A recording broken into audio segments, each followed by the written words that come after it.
Hey everyone, it's Michelle here with another video for the alleyway stamps. Today we're going to be doing a fun watercolor technique using distress inks. I pulled out this stamp called Petal Pushers, which has a bunch of flower stamps, and you can see that I've already laid a bunch of them on the bottom. I'm using pretty much all of the flowers except for the big one, because I just want to have enough space to have a lot of them. So I just positioned them and then I'm mounting them onto my acrylic block. And I just had this card base as a template, so I'm just going to pull out a different piece of paper, and I'm pulling out a watercolor piece of paper right now.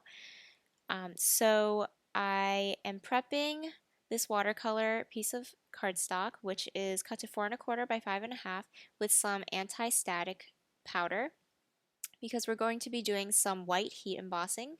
So I'm just inking up my stamps with Versamark ink, and then we're going to put white embossing powder on top of this. So I just have my embossing powder in a little Tupperware container, and I have it handy throughout this whole process because I'm going to be going back and forth between stamping and putting powder on. So having this powder in this container really makes this process easy so that you don't have to keep cleaning up afterwards, and it just keeps it really contained. So it's kind of hard to see on camera, but the stamp set comes with a tiny little line that you can use as a stem for the flower. So I'm just stamping those on a few of those flowers. And part of the reason that I put on the powder instead of stamping everything at once is so that you can see it. So you can't really see it on camera, but in real life you can see where the powder sticks to the Versamark ink after each step of stamping. So I stamped a bunch of the flowers and then unmounted them, and I'm just filling in some more spaces with flowers so that I have pretty much like two of each kind of flower on here. So I'm stamping all of these separately and then adding powder to that again. And here when I tilt it in the light is where you can kind of see where the flowers are a lot better. So when you're actually doing this in person, it's pretty easy to see if you put powder in between each step. So I think that's all the flowers I'm going to do for this. I just really want to keep it to the bottom of the photo so it kind of looks like a little landscape. But I also have a sentiment that I've created that says thanks, and I've spelled it out using these alphabet soup stamps from the Alleyway Stamps. And I'm doing a thank you card for my friend who is actually plant sitting for me while I'm away on vacation. So I thought that having all of these flowers was really appropriate. So I just kind of mounted them a little wonky so that it would be a really fun, playful kind of look. So you'll see later they're like kind of crooked, but that's kind of the look I was going for. And then I also pulled out this border stamp that comes in the same flower stamp set, and I'm just stamping that at the top also with Versamark. And all of this is going to be heat embossed in white. So now here in the camera again, you can kind of see the design. So I'm just going to clean up really quickly. What I do is I kind of run over my area with a lint roller. That's what I do a lot after working with embossing powder, because even though I have it over the container, sometimes it gets a little messy, and I find that this is a great way to just clean up all of those little particles. So I've gone ahead off camera and heat set my embossing, so you can see it's a little shiny there. And you can't really see it because it's white on white, but now we're going to be doing a really cool watercolor technique, which is going to make this white embossing really stick out. So I pulled out a sheet of wax paper. You really just need anything with a slick surface. So I know a lot of people use craft mats when they're doing messy techniques like this, but I find wax paper works just as fine. You can also use like a sheet protector, anything really that's just slick and won't absorb ink. And I'm pulling out my mini distress ink cubes. I find the mini ink cubes are great to use for this technique because, as you can see, it only puts a small area down. You can really get into like all of the little crevices that don't have any ink yet.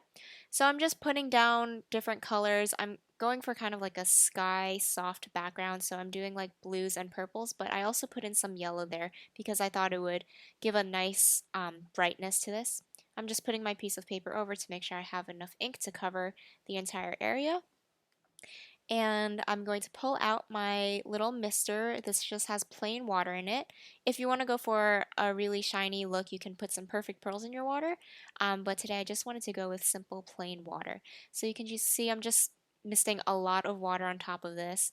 Basically until you see that the ink starts to bead up into those little balls of water.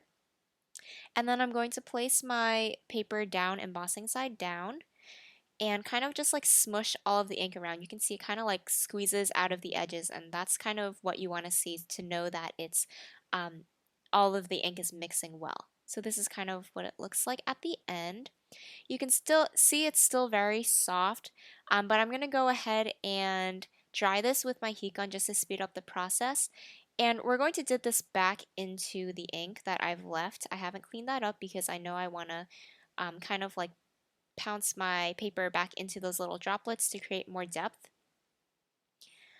So I pounced into those big pools of blue, but they turned a little dark because of the mixing, so I decided I wanted to put down some more fresh blue color, so I took my blue ink pad, which is Salty Ocean, by the way. You can use whatever colors you have on hand, really, but I really like this bright blue color.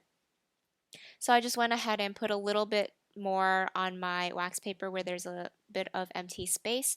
Added water to that again, and I'm just aiming my watercolor piece so that I can get it right over the sentiment. I really want there to be the darkest because the darker color ink you have, the easier it is to see the sentiment because there's more contrast against the white. So I just put enough until I thought it was good enough to see. And I'm just going to leave that wet for now and let it dry and finish off the flowers on the bottom. So I kind of want to make them brighter since everything is pretty pastel and I want these flowers to be more fun and colorful. So I'm just taking my distress markers and coloring in these areas. I'm doing this really fast. It really did not take any time at all, and I'm not being perfect with this because once you add water, it'll just blend all of the color really easily.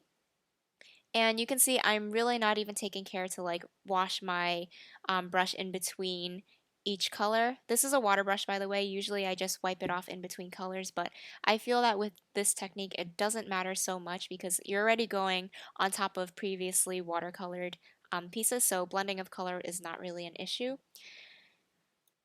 And because the white heat embossing resists the color, it's really easy to just stay in the lines and you can go really quick with this. And another little tip, if you have ink on top of the white heat embossing and you can't wipe it off, you can just add a little bit more water to that white heat embossing, and then once it reactivates the ink, you can soak it up with a dry cloth or baby wipe. So I just went ahead and heat set the rest of that blue ink that was still wet.